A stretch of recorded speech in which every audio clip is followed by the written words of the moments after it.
अस्सलाम वालेकुम व्यूवर्स, मैं हूं दानिश रशीद। आप देख रहे हैं पेट प्रोफेशनल। व्यूवर्स, आज हम आए हैं शरोज़ भाई के पास जिनका डेयरी फार्म है। तो व्यूवर्स, मैं इस मौके का फ़ायदा उठाते हुए एक ऐसी वीडियो करना चाहता हूं जिसमें लोगों को ये पता चल सके कि from start to end dairy farming कैसे की जा सकती है। अगर कोई भी इस बिज़नेस को स्टार्ट करना चाहे तो वो किस तरह से कर सकता है और उसके लिए रिक्वायरमेंट क्या है। तो शरोज़ भाई से मिलते हैं। शरोज़ भाई, अस्सलाम वालेकुम। वालेकुम सलाम।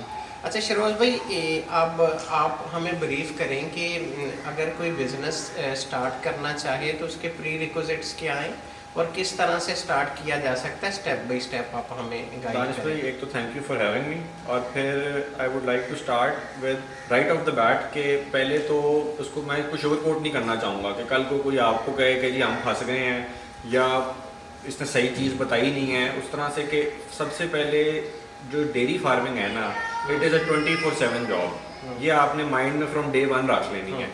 और उसको मैं इलेबरेट इस तरह कर देता हूँ कि जो मेरे सफ़ेद बाल देख रहे हैं ये डेयरी फार्मिंग की वजह से हैं कि there is no day off. कोई ईद की छुट्टी नहीं है, कोई गमी खुशी किसी किस्म की छुट्टी कोई नहीं है। ये आपने फ्रॉम डे वन रख लेना। अच्छा, अब हम उसको अगर स्टेप आगे ले जाए, इट इज़ प्रेफरेबल कि अगर आपके पास एग्रीकल्चर लैंड पहले से है, ठीक है, क्योंकि वैसे ही it is a very capital intensive job और वर्क टू स्टार्ट विद।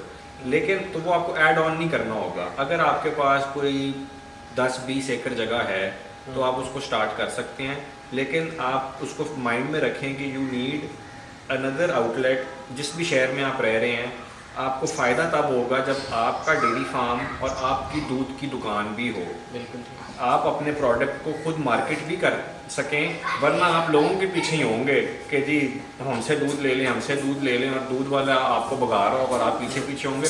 क्योंकि जैसे मैंने कहा कि FMCG है ना, फास्ट मूवर कंज्यूमिंग गुड है, आप इसको रख नहीं सकते हैं। बाकी सारी चीज़ों में, फैक्ट्रियों में, किसी और काम में आप उसको स्टोर कर सकते हैं। उसकी एक वैल्यू होती है, वो पेरिश नहीं होती है। ये दूध है, आपने आज निकाला है, आज शाम तक आपने सेल करना है। अंडरस्टूड। शरोज़ भाई, कितनी लैंड रिक्वायर्ड है इसके लिए? इसमें जी अब इट डिपेंड्स इंडिविजुअल, आपका जो व्यूअर है या आपका जो भी बंदा इसमें इंटरेस्टेड है कि उसकी कैपेसिटी कितनी है, वो किस स्केल के ऊपर करना चाहता है, कितना वो रिटर्न चाहता है। तो काफ़ी फैक्टर्स हैं। अब मेरे पास अगर आप पूछें, इसमें मेरे पास तकरीबन 200 एकड़ जगह है, लेकिन that is not only for dairy. जो डेयरी की है वो 8 से 10 एकड़ है, ठीक है। लेकिन जो एग्री लैंड जो डेयरी को सपोर्ट करती है वो 60, 70, 80 एकड़ है, जिसके ऊपर हम लूसन, साइलेज और रोड ग्रास ग्रो करते हैं। अच्छा चलिए, मैं शुरू यहाँ से करता हूँ। अगर हमने किसी ने जगह भी ले ली, मतलब रिक्वायरमेंट पूरी कर ली, फार्म भी बना लिया, उसके बाद एनिमल इंपोर्ट करना है तो उसका तरीका क्या है और उसके लिए कौन सा एनिमल इंपोर्ट करना चाहिए? पहले तो आप अपना एक टीम बिल्ड करेंगे, डॉक्टर वगैरह आप रखेंगे नेचुरली, या आपका जो मैनेजमेंट होगी आप उससे कंसल्टेशन करेंगे कि, और पहले आप, मैं चाहूँगा कि आप पहले हैंड ऑन एक्सपीरियंस ले लें। बेशक हमारे फार्म पे ही आके विज़िट कर लें, देखें कि चीज़ें किस तरह चल रही हैं। आपको जब पता चल जाएगा कि जी आपने अमेरिकन की तरफ जाना है, डच की तरफ जाना है, या दोनों को क्रॉस में रखना है, पहले ये चीज़ कर लेते हैं। फिर उसमें there are couple of companies जो आपको हेल्प करती हैं इसमें जानवर इंपोर्ट करवाने में। पहले बल्कि इसमें एक और चीज़ हम ऐड कर देते हैं कि आप देख लें कि आपने इंपोर्टेड से ही स्टार्ट करना है या लोकली जानवर लेके क्रॉस में आपने स्टार्ट करना है। बिल्कुल ठीक है। अच्छा चलिए, हमने जानवर इंपोर्ट कर लिया, उसके बाद नेक्स्ट बताएं किस तरह से किया जा सकता है। उसमें देखें, आपको इंफ्रास्ट्रक्चर कंप्लीट चाहिए। शेड आपने देखे हैं, आपको एक प्रॉपर उनके एक हाइट है, वेंटिलेशन है। अगर तो हम इंपोर्टेड जानवर की तरफ जा रहे हैं, उसके लिए आपको प्रॉपर इंफ्रास्ट्रक्चर चाहिए, प्रॉपर मैनेजमेंट चाहिए, क्योंकि ये बहुत सेंसिटिव जानवर है। अगर इसने 35-40 लीटर दूध देना है, इसकी केयर भी उसी तरह है, इसके ऊपर खर्चा भी उसी तरह है। अगर तो फिर आपने इतनी इन्वेस्टमेंट नहीं करनी, फिर हम लोकल जानवर पर चले जाते हैं, वो हम कहीं भी उसको बांध देंगे, कुछ भी खिला देंगे, उसने दूध और चीज़ें आपकी चलती रहेंगी। बिल्कुल ठीक है। शरोज़ भाई, इम्पोर्टेड जानवर का ये बेसिकली जी सब चाहते हैं कि इम्पोर्टेड ही लिया जाए, क्योंकि उसकी एवरेज भी ज़्यादा होती है और आगे उसका बिजनेस केस भी बेहतर बनता है। बिल्कुल। तो रिक्वायरमेंट में आप बताएं कि इसमें किस तरह से हम सर्दी और गर्मी के हिसाब से अपनी जो शेड है उसको बिल्ड करें या फार्म हाउस है उसको बिल्ड करें जो ये सरवाइव कर सकें दोनों मौसम में? उसमें sir I think you should start with 50 animals. 50 animals से आप स्टार्ट लें। आप प्रेग्नेंट हीफर से स्टार्ट लें कि जो आपके पास आके काव करने वाली हो, वो इंपोर्ट आप कर लें। और वो हमें मिल जाते हैं आसानी से। 5-6 कंपनीज हैं जो काम कर रही हैं, आपको अच्छे पेडिग्रीड जानवर ला के देंगे। कंपनीज के नाम थोड़े से बता दें ताकि आसानी। ओवीटेक है, क्लाउड एग्री है, ओके, और एक और है, अभी उसका मुझे नाम नहीं आ रहा, लेटर डाउन द लाइन आता है, मैं उसमें कर देता हूँ। HM डेयरीज है। 2-3 इस तरह की कंपनीज हैं जो आपको असिस्ट करते हैं और प्रोफेशनल लोग हैं, अच्छे लोग हैं। और कितने में मिल जाता है डच जानवर एक? डच का आजकल प्राइसेस गिरी हुई हैं। मेरा ख्याल है, अब मुझे कोट ना कीजिएगा, एक मैं रफ आपको बता रहा हूँ, it should be around 7 to 8 lakh का प्रेग्नेंट जानवर। ऑस्ट्रेलियन और अमेरिकन अंदाजन कितने का? मोर और लेस ऑस्ट्रेलियन सस्ता होगा, डच और अमेरिकन इतने तक का 7-8 लाख का आपको प्रेग्नेंट हीफर मिल जानी चाहिए। तो ऑस्ट्रेलियन और डच और अमेरिकन में क्या फ़र्क है? मतलब अगर मैं आपका पॉइंट ऑफ व्यू जानना चाहूँगा। देखें, पाकिस्तान में दूध सेल होता है आपके सॉलिड्स के ऊपर, जिसको TS कहते हैं, टोटल सॉलिड कहते हैं, या और लेमैन को समझाने के लिए फैट, इसके ऊपर या मलाई कहते हैं। दूध की मलाई कितनी है, दूध की थिकनेस कितनी है, वो डच की ज़्यादा है। ओके, लोग उसको मैनेज कर लेते हैं, अमेरिकन को भी फीड को करके, लेकिन आई बिलीव इसके अंदर हर किसी का अपना ओपिनियन और वेरी कर सकता है। डच अगर दे या आपको स्टार्ट से ज़्यादा रहा है, हम उसकी फीड से और मज़ीद बेहतर कर सकते हैं। अमेरिकन कम, जैसे लोग कहते हैं कि जी अमेरिकन 3.6 3.8 देता है और डच 4+ देता है। अब लोग फीड से डच की फ़ैट बेहतर कर लेते हैं और दूसरे की भी, अमेरिकन की भी, लेकिन वो जो स्टार्टिंग ही जिसका 4 है उससे तो फिर बेहतर नहीं होगी ना, तो वो है। लेकिन इसका ट्रेड ऑफ है कि जी डच इधर यूज टू नहीं होता, हमारे क्लाइमेट को यूज टू नहीं होता, सेंसिटिव ज़्यादा है, लेमनेस के केसेस ज़्यादा आते हैं। अगर आपके पास प्रोफेशनल अच्छी टीम नहीं है, आप डच संभाल नहीं सकेंगे, आपको अमेरिकन से स्टार्ट करना चाहिए। बिल्कुल ठीक है। अच्छा, बिल्कुल ठीक है। इसका नेक्स्ट स्टेप क्या है? आपने जानवर भी ले आए, इम्पोर्ट कर लिया, आपने उसको अपने फार्म हाउस भी बिल्ड कर लिया, इसका अगला स्टेप क्या है? इसमें आपने शेड भी बन गया, आपका पार्लर भी लग गया, मिल्किंग का सारा सेटअप बन गया। आप किसी कंपनी के साथ कॉन्ट्रैक्ट करेंगे। पहले तो आपको टाइम लगेगा 2-3 महीने जो आपकी काविंग होनी है, फिर ही जानवर दूध में आएंगे। जब काविंग को इधर आके बच्चे दे देंगे और वो दूध में आ जाते हैं, फिर आप किसी मल्टीनेशनल कंपनी जो दूध कलेक्ट करती हैं उनसे आप कांटेक्ट करेंगे, कॉन्ट्रैक्ट साइन करेंगे कि जी हम इतना दूध आपको देंगे। वो सारी एक उनकी अपनी फॉर्मेलिटीज़ होती हैं, तो वो आपको गाइड करेंगे। या आप, जिस तरह मैंने कहा कि आपके लिए बेहतर होगा कि आप अपनी आउटलेट बनाएं, कि आपको इस चक्कर में ना आना और अपना दूध खुद ही अपनी आउटलेट पे सेल करें। बिल्कुल ठीक है।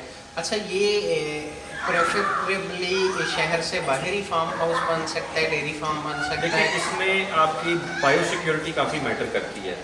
सेंसिटिव जानवर होते हैं, हम प्रेफर नहीं करते हैं कि साथ पोल्यूशन और कोई पोल्ट्री का फार्म या कोई इंडस्ट्रियल जोन हो, आपके पास ज़रा एग्री साइड पे करके हो कि आपकी डिजीज़ वगैरह भी ट्रांसफ़र ना हो और लोगों का भी कांटेक्ट उधर कम हो, तो बेहतर है। अच्छा शहरियार भाई, दूध तो ठीक है, हमने डिस्पोज ऑफ भी कर लिए, एग्रीमेंट भी कर लिए, शॉप्स भी बना ली।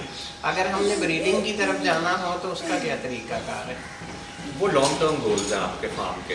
राइट ऑफ द बैट आप अगर ये बंदा सोचे कि जी मैं डेयरी फार्म बनाता हूँ और मैं ब्रीडिंग करके अपनी काव्स सेल करूँगा, अगर शायद आपने इस तरफ सवाल आपका सेल करें या हम मेरा नहीं ख्याल कि वो प्रोडक्शन में ऐड करें।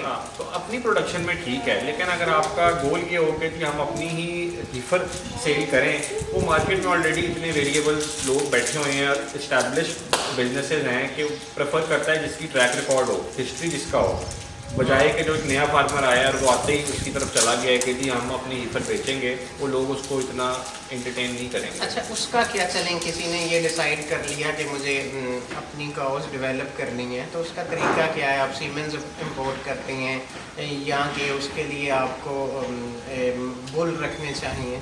उसमें तो डेयरी में तो है ही, जहाँ तक मेरी नॉलेज में, मेरे एक्सपीरियंस में है कि इंपोर्टेड सीमन ही चलता है, क्योंकि वो सेक्स सीमन होता है। आपको पता होता है कि जी हमने ये ट्रेड्स हैं, ये अपनी हर्डिंग में लेके आने हैं, उनकी ये चीज़ें हमारी नेगेटिव में ये इंप्रूव करनी है और दूध की प्रोडक्शन टारगेट्स वगैरह हमने ये मीट करने हैं। अब उसमें होता ये है कि आप इम्पोर्टेड सीमन तो ले लेते हैं और आपने उसको अपना उसको कंसीव भी करवा लिया, लेकिन अगर आपकी मैनेजमेंट फ्लॉ है, आपका डॉक्टर आपके पास सही नहीं है, आपका मैनेजमेंट में आपकी चीज़ें सही नहीं हैं, आप उसको सस्टेन नहीं कर सकते।